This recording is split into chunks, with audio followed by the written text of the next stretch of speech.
Thank you for tuning in to another episode of the DB Podcast. I go by the name of Camilio Salamander and my co-host KB the Mark. Cause I'm a fucking mark for this shit. And we're gonna go ahead and jump right into it, Salamander. We got a couple of topics for today, July 22nd, 2021. But before we jump straight into it, as always, how you doing? I'm doing great. To me, it's been a great wrestling week. I'm excited that fans is back.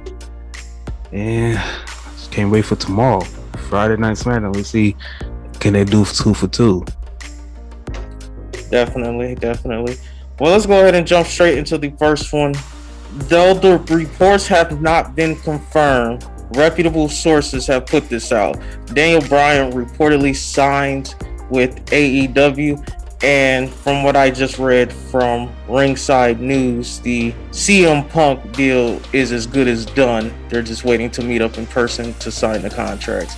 What's your opinion? And what do you think about the two signings for AEW? And does this creep the needle more towards AEW in the terms of viewership? I do think so. I think with the signings of CM Punk and Daniel Bryan, it would totally make AEW, if not on the same level as WWE. Because those two alone, not even, let's say they just get Daniel Bryan, they don't get CM Punk. Just Daniel Bryan go over there alone, it's gonna bring the viewership. It's gonna bring the fans over. Cause we want to see we want to see the hype. If AEW actually booked Matt Hardy good when he first came over, he would have bought that viewership with him. Like they bought the viewership when Dean Ambrose came. They had the viewership coming over after Chris Jericho. But I hate to see Daniel Bryan go, but I would like to see this, because I told you I watched the main event to the AEW show, and that was actually good. I was surprised. I was shocked. I was entertained. Most importantly, I didn't even know what's going on, but I was glued to the TV as if I knew every person. But that match was great.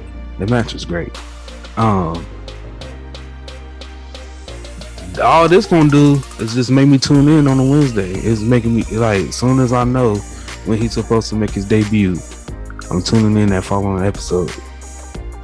Cause I know he gonna make his debut on the pay-per-view. It's not gonna, I don't think it's gonna be the All Out show, because I heard that they saving them for the show after All Out, or just for the AEW weekly show that's following in September. That's what I heard. So that just lets me know they got bigger plans. So that lets me know that, because CM Punk might be coming. So if he do come, I think they're gonna debut CM Punk at the All Out show, since it's in Chicago, his hometown. And then after that, then they go ahead, like sometime in September, bring Daniel Bryan on. They don't want to overdo it. But this is gonna make me tune in. I like it. I like what I'm seeing so far. Yeah, it's just gonna make me tune in. I'm just gonna have to see what they do with him, because AEW, they didn't even start off with Rusev good, but now he is. So I mean, like you said before, they need to work on their debuts. Now they gotta cut the recent ones right, but we gonna see. It's only time will tell. Yeah, I'm very happy about these two signings, and yeah, they're going to debut Bryan Danielson, the former Daniel Bryan, at the Arthur Ashe show where they do the U.S. Open on September 22nd. That's where he's going to make his debut, and it's only right. Here's the thing with the CM Punk.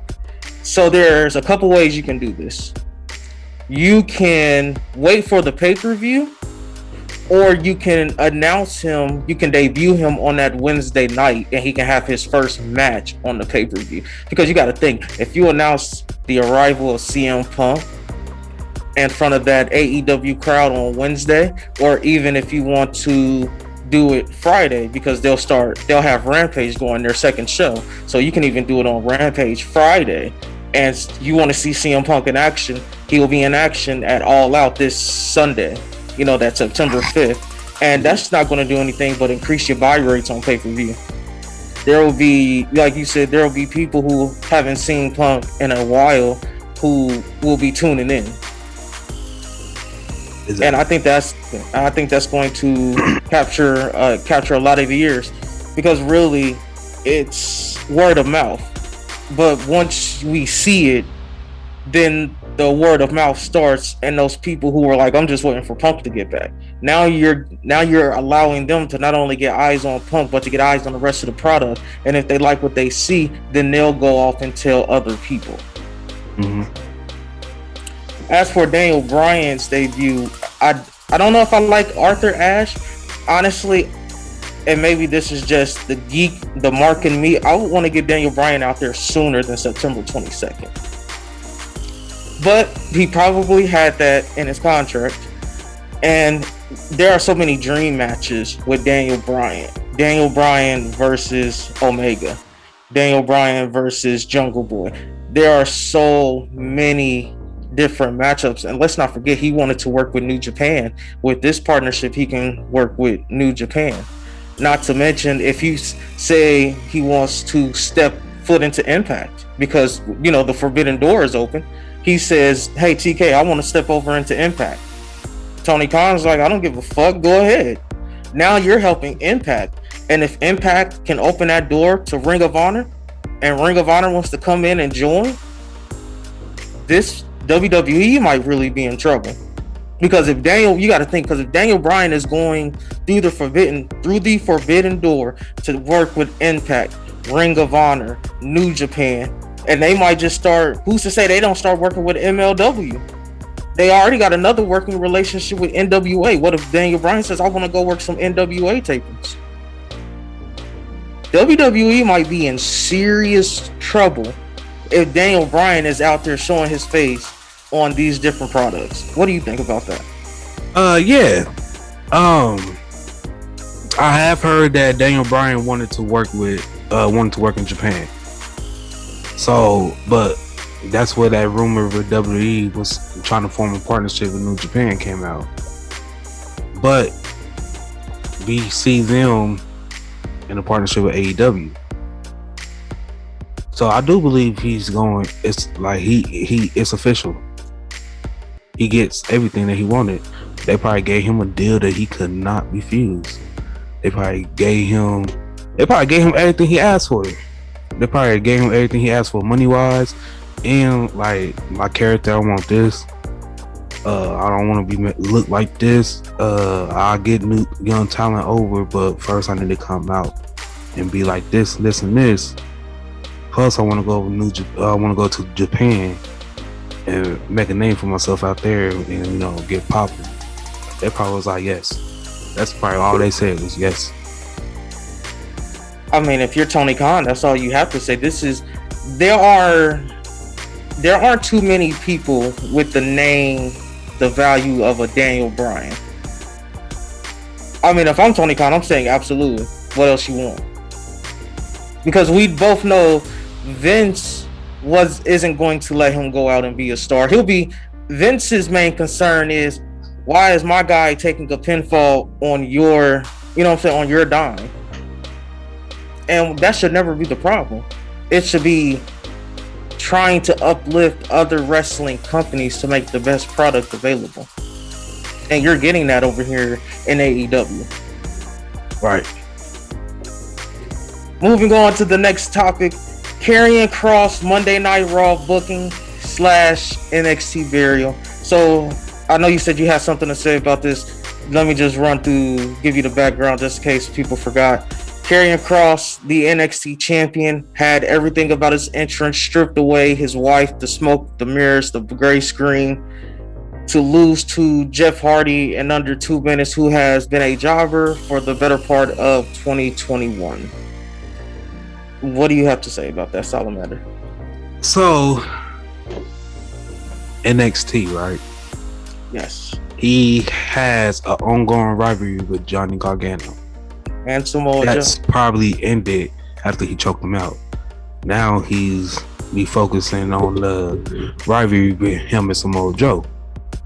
This past NXT show, Samoa Joe resigned as being William Regal's enforcer, right? So, and it's been reported that Samoa Joe is cleared to wrestle. So he's gonna go on. I don't know if it's been reported yet, but the next takeover, the one for SummerSlam, they facing each other. Samoa Joe gonna win, and then he's gonna go on. Kross is gonna go on to the main roster. That's why they went ahead and had him take his L, because I think his first feud is gonna be with Jeff Hardy. So it's just to build the anticipation up with it. Now, I don't agree. I do agree with you with that. I don't believe that he should have lost, because he's the current NXT champion. You know, Jeff Hardy has been a jobber for the past few months. But at the end of the day, Jeff, he's a legend. You know, it's always like if he can lose 4 months in a row and then go on a winning streak right after that. It ain't even gotta be no story behind it. It's just believable because who he is. He's a legend. But what I'm thinking, what I possibly hope is when he come onto the main roster, he get into the feud with Jeff. Basically, he whooped Jeff ass so bad, like Jeff go back on the losing streak, and he just whooped Jeff ass so bad that he bring either Brother Nero out or Willow. If they could be like the new Bray Wyatt that's on Raw. And you know, he come out as Jeff with the No More Worry song. And then when it's time for him to get focused and dark, he come out as Willow with a whole new entrance. I don't know, maybe. I mean, WWE, it's a time for a restart. I mean, y'all gave us Broken Man Hardy, but like 10% of it. This time y'all can really take it up a notch. I would do that. Well, before I give my opinion, let me just ask you if you're Triple H, because I guess with them now being back on the road, that the NXT is being taped again. So he couldn't do damage control on the situation. If you're Triple H, what do you think the perception is about NXT? I'll be pissed. I know Hunter was pissed.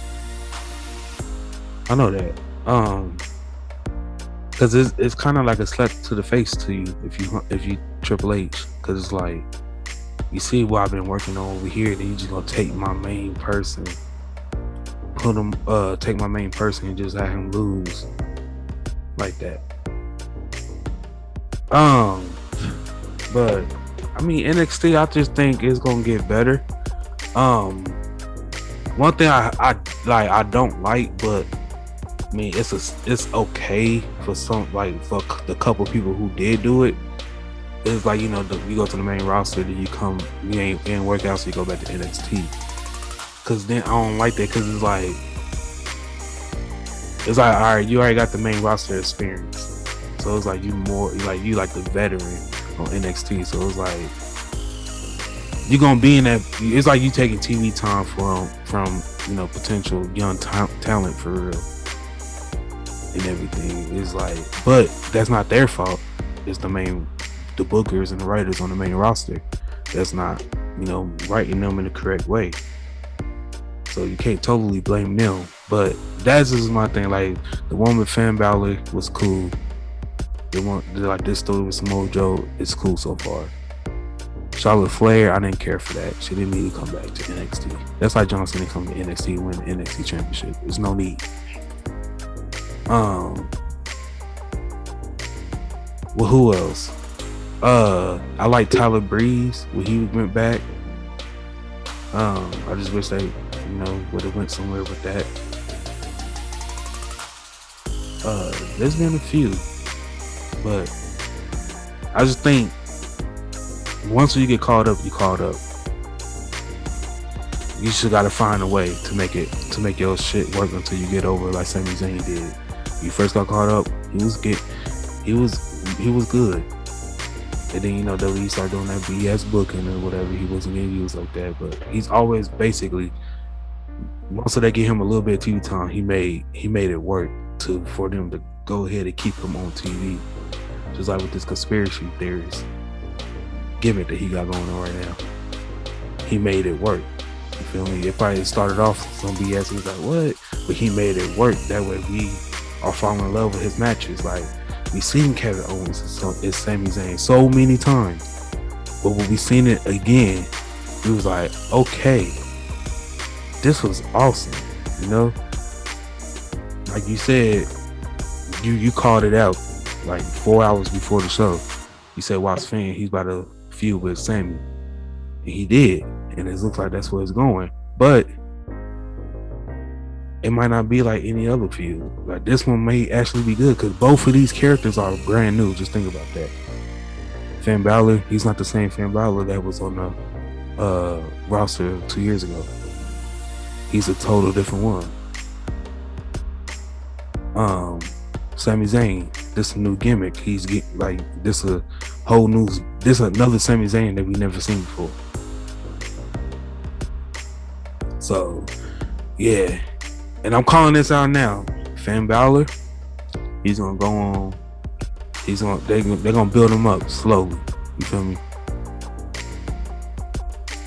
Long story short, he's gonna end up getting the IC title, and then whether or not he drop it, that's gonna be the person that Roman actually dropped the belt to, because his story at the end of the day is that he gonna reclaim what he never lost. Because everybody, even when he had that chance, when he got back into the title picture, when he came back from injury, like they was putting so many other people in his way and stuff, but he deserved that shot. I think now he got this whole new. He brought back the Prince gimmick that he had in New Japan. So we about to see, man. Yeah, I agree with everything you said. Just to go back to the Karrion Kross, this was a disgusting act by Vince McMahon. I don't care who you are. I don't care what you believe about WWE. I don't care what the geeks will say.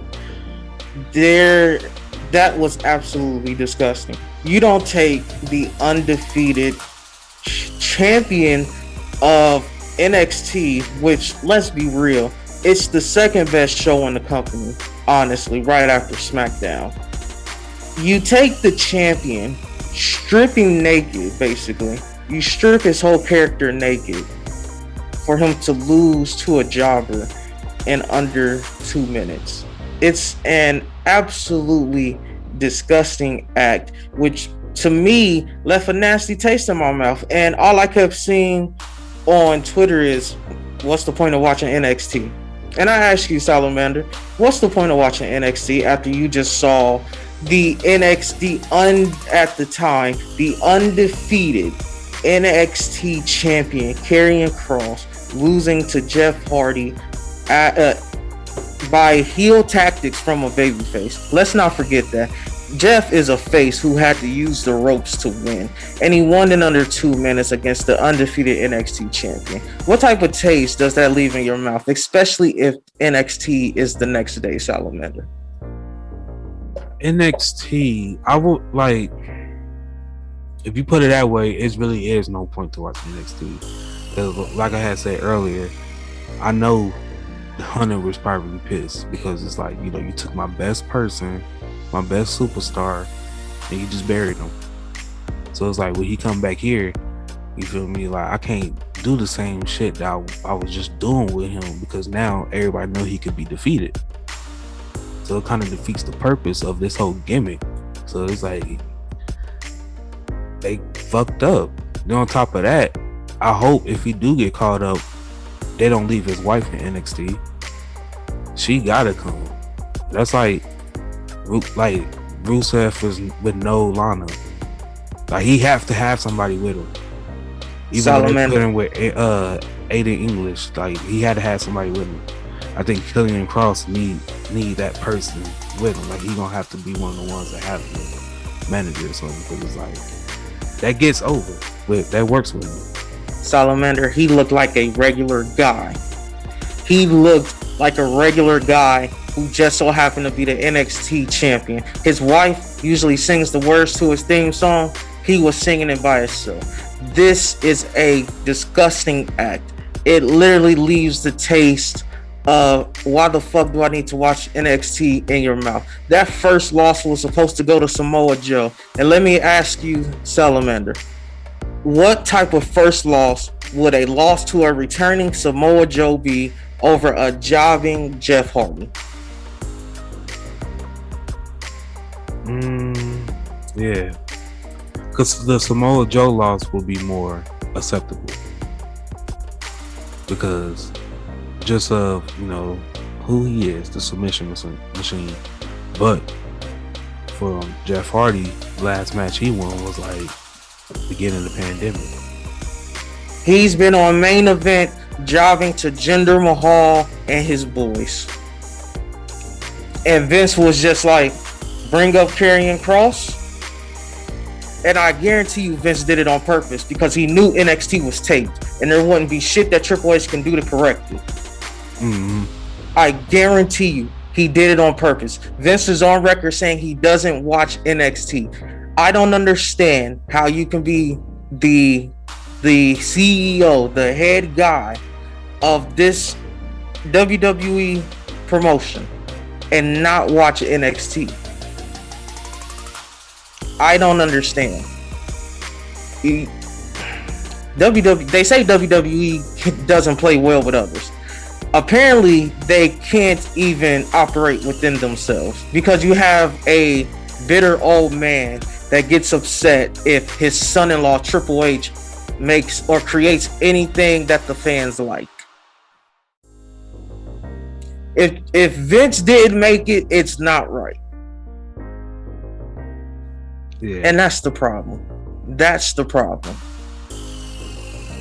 That booking absolutely made no sense. I have a friend, my friend said this was one of the best Raws that he's seen in a while. I said, I don't see how you can say that. There's a comedy geek, Salamander, running around cosplaying as the Raw Women's Champion. Salamander, she's almost a superhero. But now she's the Raw Women's Champion. I know you're a almighty guy, and I when I broke it down on the Raw review, I looked at it from two sides. You're either happy for Bobby Lashley or you're upset for Keith Lee. We could have put anybody else against the Almighty. They put Keith Lee there. Buried Keith Lee. But that, I'm not, it's believable. It's believable. It's the Almighty. No, that's not the point. We could have put anybody else. They chose Keith Lee. Yeah, I do believe that they shouldn't even, if they was going to do that, because Keith Lee is the type of person that, will be, they could have told a good story with that. But I do believe they should have took a couple weeks out, at least had him, job a couple people out to make him feel like, all right, so when he go up against Bobby, they'd be like, ooh, can Bobby really keep up with his athleticism? Not alone with facing somebody who's, can compete with his strength. Exactly, but they chose to job him out to the Almighty, which, like I said, I'm okay with it. I don't like the fact that they buried Keith Lee, but looking at it from the Almighty side, I understand it. We could have had Keith Lee beat other competitors. We could have had the Almighty beat other competitors. The booking on this show was atrocious.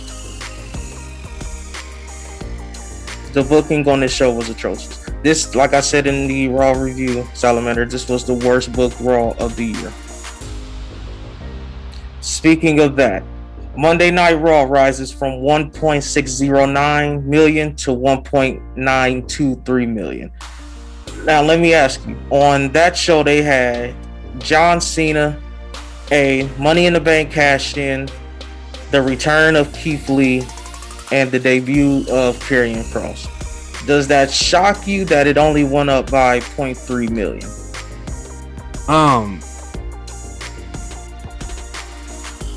What? Okay, tell the views again. So Monday Night Raw rose from 1.609 million last week to 1.923. Now, this Monday Night Raw had a Money in the Bank cash in, the return of Keith Lee, the debut.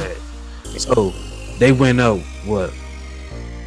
Basically 300,000. So they went up 300,000 viewers. I mean, it's a start.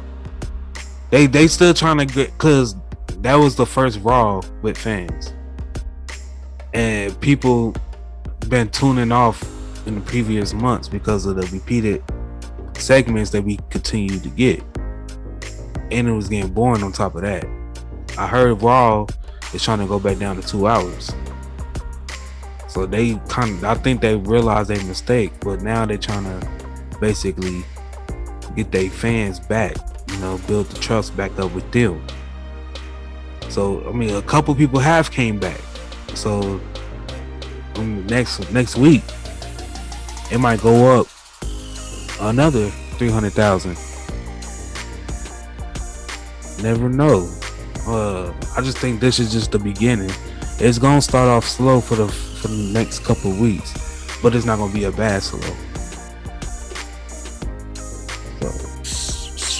Salamander, I'm going to be completely honest with you. You need to be absolutely terrified about this, because a increase of only 300,000 on a show, on a Monday Night Raw that's been steadily on the decline, to think that you guys had John Cena, a cash-in, returning Keith Lee, and a Karrion Kross debut, and it only allotted an extra 300,000.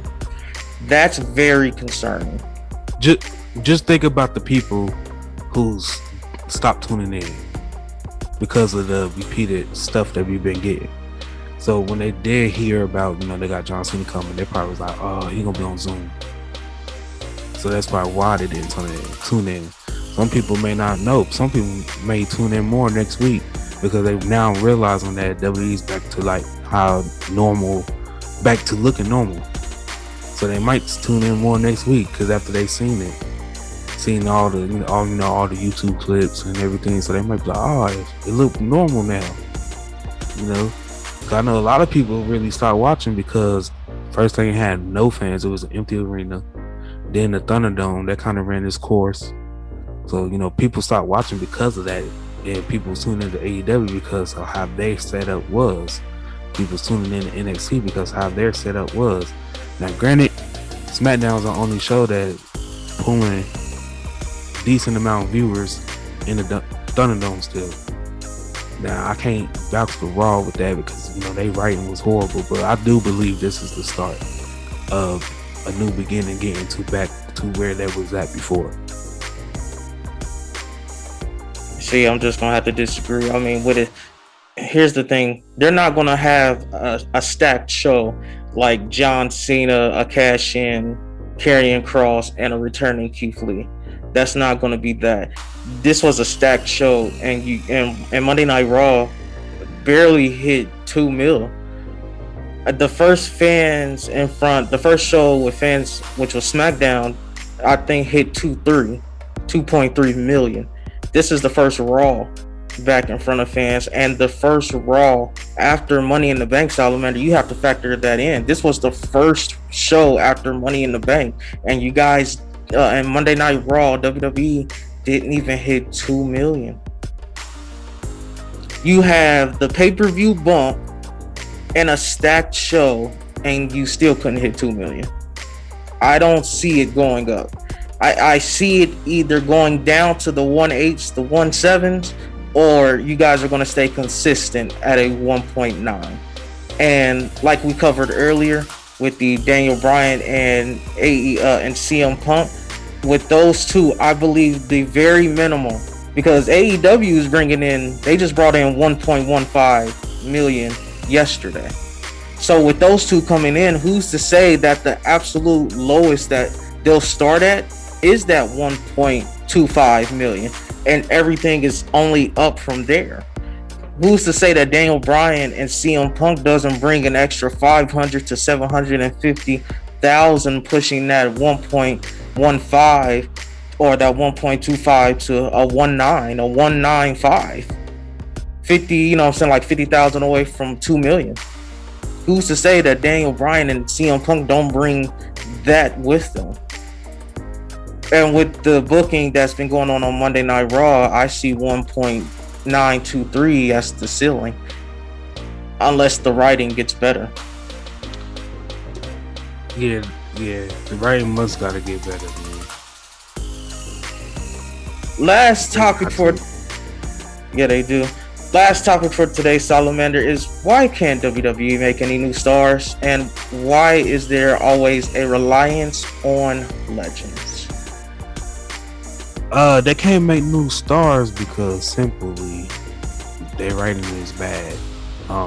They didn't make some changes on the writing staff and on the booking staff. Once they do that, everything will be good.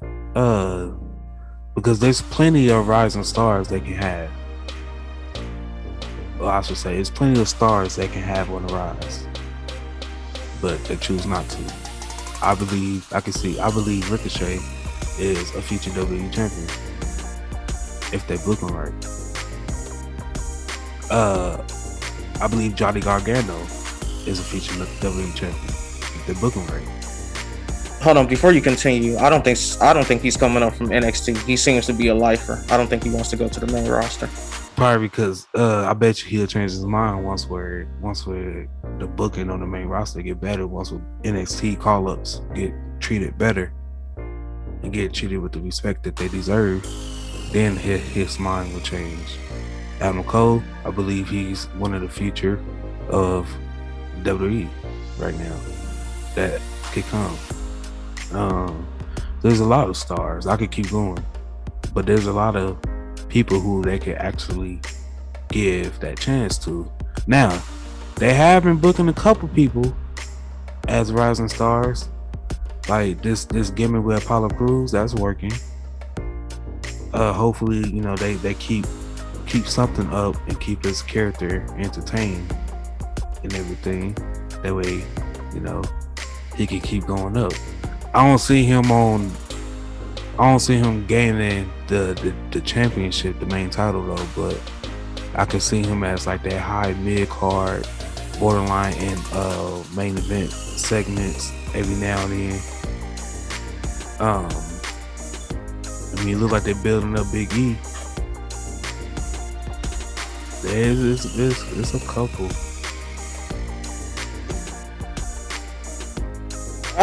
To me, Salamander, I think this is much deeper. I think that Vince McMahon doesn't want to break away from the norm. And it's amazing how many of the WWE elitists will sit there and bury the people within their own company. Because like you, I do see Adam Cole as the future. I see him as a multi-time world champion. I can see Ricochet and that high main event. That high mid carder, low main eventer with the right story. But then you have people like Keith Lee, who a lot of people believe that he's a top guy.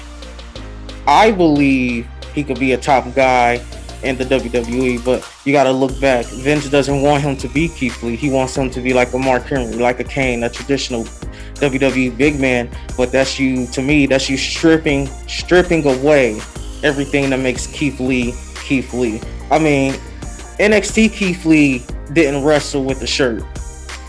Main roster Keith Lee has on a singlet. Yeah, which don't make no sense. Yeah. So then we can look at a Matt Riddle, but they're going to keep shoving the fact that he likes to smoke weed in your face like it's the cool thing to do. Like, bro, a lot of people smoke weed, Vince. We get it. You would think that they would have people like AJ Styles in that main event. They had Drew McIntyre, but they pretty much destroyed him with all of the opportunities that he's gotten.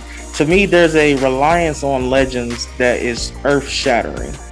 And I ask you this question: when the WWE cannot rely on a John Cena, on a Goldberg, or any other legends that would want to come back for a one-off, what do you think they're going to do?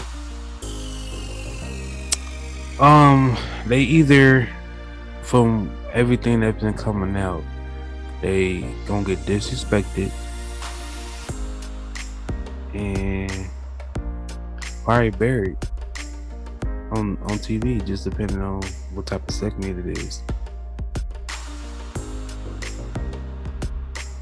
No, I mean, so that's what you're saying is when they no longer can use the legends, that's when they'll just be buried on television. Yeah, that's what they do. They either, all right, there's no need. All right, I ain't got nothing for Kurt Angle right now. All right, fuck it. And then, you just got him sitting at home. You could use him as a coach, producer, anything. You got him sitting at home. He calling you. You ain't answering. And it's been months. Like the disrespect, like all the stuff. I put my heart, sweat, and tears on the line every day. My body on the line every night for you. Risking my family for you. Cause they on the road for damn near 365 days in a year. They on the road for like 300 days. When they got like a short period of time at home, that caused some stuff at home and stuff. So, they putting all this, risking all these stuff for your company. But at the end of the day, if you ain't got nothing, no use for them, you just say fuck them. That's how it's been seeming like. Yeah, you're absolutely right, Salamander. And that just goes back to the reliance of legends. If you use them in the right way, then I won't be so mad. But you got to go back and look. KO, when he was in the prime of his Universal Championship run, they fed him to Goldberg. Bray Wyatt, after just beating Seth Rollins for the title, he loses it to Goldberg. The countless of times Brock Lesnar was the champion and the title wasn't on television. You get moments like that is the real issue. But to me, it seems like Vince will never see that. To me, if I'm being honest, to me, Vince McMahon comes off as, we're going to do it my way. I've made a whole bunch of money doing this. And in today's day and age where there are no more Kevin Nash's, Kane's, Undertaker's, these little guys that are like Adam Cole's type, they are the future of wrestling. It amazes me how he can still sit back and only want to do it his way when you see that the other company over there is doing it where they're truly listening to the fans. They try to start something. If they don't think the fans are pulling towards it, they think that the fans aren't liking it, they trash it and they come with something new. Over there, the wrestlers are getting creative control. You can go out there and cut your own promos. It's different stuff like that makes me wonder why Vince McMahon can't be adaptive to the changing landscape that is wrestling. Gone are the Hulk Hogans and the Rocks and the Stone Colds. Now it's the Johnny Garganos, the Adam Coles, the Kyle O'Reillys of the world, the Ricochets, the Keith Lees. Yeah, he wants to continue to book it his way, and he's wondering why the ratings are what they are. It is true. It is true. Yeah, I mean, only time will tell. This is the first week with fans back. I think this is the first week to them be back to some type of normalcy. So we about to start witnessing. Well, I believe we about to start witnessing the new product. Hopefully, because I do hope that they do recognize that they actually got competition now, rather if they consider them competition before or not. Yeah, I mean, definitely. Here's the thing: you might not have considered them competition then, but with Daniel Bryan and CM Punk, those are needle movers. And I wouldn't want AEW to do this, but Salamander, what if they can get Brock Lesnar in there for maybe like a match or two? What if Tony Khan say? What if Tony Khan said, "I'm going to pay the enormous fee that it takes to get you here, just for a one nighter"? Brock Lesnar fucks around, says, "I love it." Now he wants to stay. I think Brock is still on the WWE roster, and he's not in the alumni section. So I get it, but I'm just saying. Ticket, they gotta pay WWE that just to use him for one night. Well, I'm just saying, what if Tony Khan just said, "Fuck it, I'm going to pay that ridiculous price tag," and he got him in there for a one night off? Can you imagine the news unannounced? Yeah. That he just hits, you just hear some new music, because he's not going to have the WWE music. So when he comes out, you're like, "Nah, that can't be Brock Lesnar." Holy shit, that's Brock Lesnar. He's on AEW. It gotta be, because it don't make. I don't see him coming out to anything else. I mean, maybe he uses what he came out with in UFC. I don't know. WWE probably has rights on that, so they're not going to be able to do it. That's hard. It's hard. Because if they do that, it's officially over. AEW is a top tier company. Once that happened. Yeah, that's what I'm saying. Like, Daniel Bryan and CM Punk are the needle movers. AEW. Listen. Daniel Bryan and CM Punk were the needle movers. Anybody else is just icing on the cake at this point. They're just coming over because they see that it's hot and they want to get a taste for it. Yeah. We about to find out in a couple of weeks if Daniel Bryan, CM Punk is coming for real. Hey, All Out is fastly approaching.